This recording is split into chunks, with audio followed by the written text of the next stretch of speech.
தேவி நாராயணீயம் 17ஆம் தசகம் சுதர்சன கோசல பிராப்தி. யுத்தத்தில் சுதர்சனனை கொன்றே தீருவேன் என்று முழக்கமிட்ட யுதாஜித்தை அன்னை வதம் செய்தாள். சுதர்சனனை அவனால் ஒன்றும் செய்ய முடியவில்லை.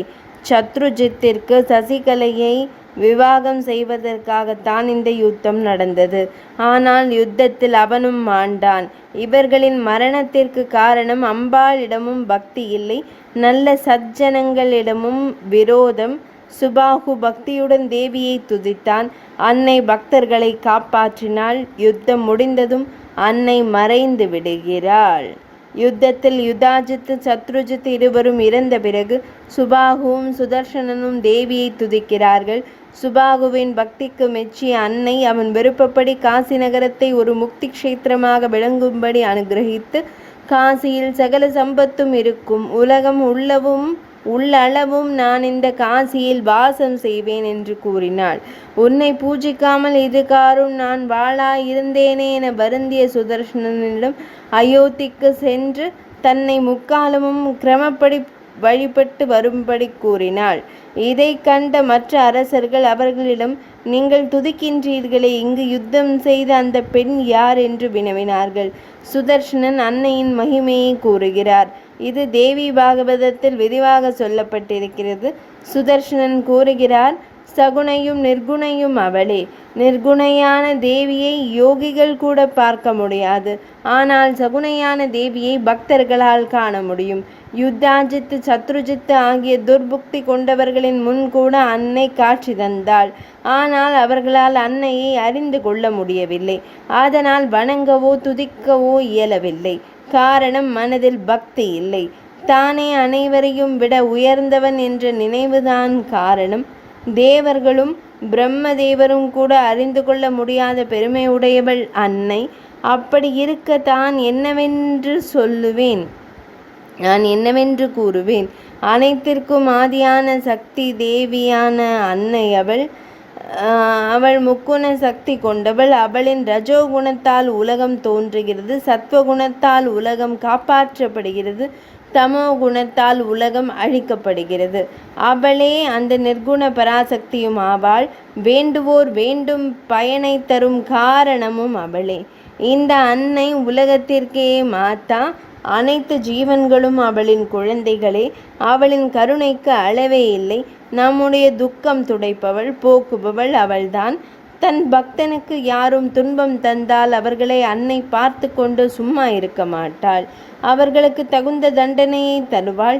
காசி நகரத்தில் யுதாஜித்து சத்ருஜித்து இவர்களோடு யுத்தம் செய்து சுபாகு, சுதர்சனன், சசிகலை இவர்களுக்கு அனுகிரகம் செய்தாள். சுதர்சனன் சிறுவயது முதல் அர்த்தம் தெரியாமலேயே சொல்லி வந்த காமராஜ பீஜ மந்திரம் அவனுக்கு அன்னையின் அனுகிரகத்தை தந்தது. எல்லா அரசர்களும் அந்த பெண் யார் என்று கேட்டதற்கு அன்னையின் மகிமை, பெருமை, சிறப்பு அனைத்தும் கூறுகிறான் சுதர்சனன். கண்கூடாக அவர்கள் அன்னையை யுத்த களத்திலும் கண்டார்கள். அனைவரும் இனி தாங்களும் தேவியை வழிபடுவோம் என்று அன்னையின் பக்தர்களாக அவரவர் இல்லத்திற்கு திரும்பினர். பிறகு சுதர்சனன் சுபாகுவிடம் விடைபெற்று கொண்டு தன் மனைவி சசிகலை, தாயார் மனோரமாவுடன் காசி நகரத்திலிருந்து கிளம்பி கோசல ராஜ்யம் வந்து சேர்கிறான். சுதர்சனனை கண்ட மக்கள் மிகுந்த ஆனந்தத்துடன் அவர்களை வரவேற்கின்றனர். அந்த காட்சி எப்படி இருந்தது என்றால், ராவண யுத்தம் முடிந்து வெற்றியுடன் திரும்பிய ஸ்ரீராமபிரானுக்கு அயோத்தி மக்கள் தந்த வரவேற்பு போல் இருந்ததாம். அயோத்திக்கு சென்ற சுதர்சனன் தன் தாயாரான லீலாவதியை தான் முதலில் நமஸ்கரித்தான். இதை போலவே ராமனும் அயோத்தி திரும்பியவுடன் முதலில் அன்னை கைகேயியை தான் வணங்கினான். லீலாவதி ஆரம்ப காலத்தில் மனோரமாவுடனும் சுதர்சனிடம் மிகவும் அன்பாக தான் இருந்தாள். அவள் தந்தை யுதாஜித்தால் தான் பிரச்சனைகள் வந்தது. தன் கணவனை இழந்த மனோரமா தன் மகனுடன் அன்று எப்படி அனாதையாக இருந்தாளோ அப்படி இன்று லீலாவதியும் தன் மகனை இழந்து கணவனையும் இழந்து தனித்து நின்றாள். சுதர்சனன் அவளுக்கு ஆறுதல் சொல்லி, யுதாஜித்தும் சத்ருஜித்தும் தன்னால் யுத்தத்தில் கொல்லப்படவில்லை, தேவிதான் அவர்களை வதம் செய்தாள் என்று நிலையை விளக்கி எது நடக்க வேண்டுமோ அது நடந்திருக்கிறது. நான் சிறிதும் இந்த ராஜ்யத்திற்கு ஆசைப்படவில்லை. நான் வெறும் பொம்மலாட்ட பொம்மைதான்.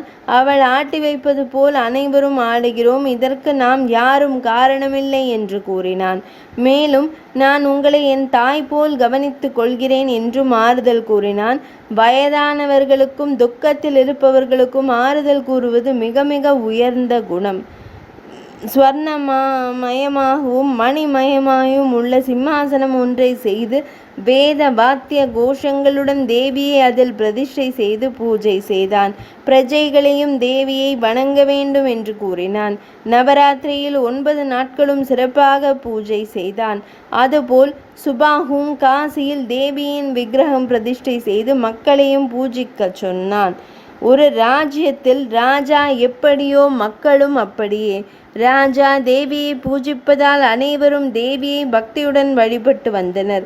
எல்லோரும் தேவி பக்தர்களாக ஆனார்கள். ஒவ்வொரு ஊரிலும் அன்னையின் ஆலயம் கட்டினார்கள்.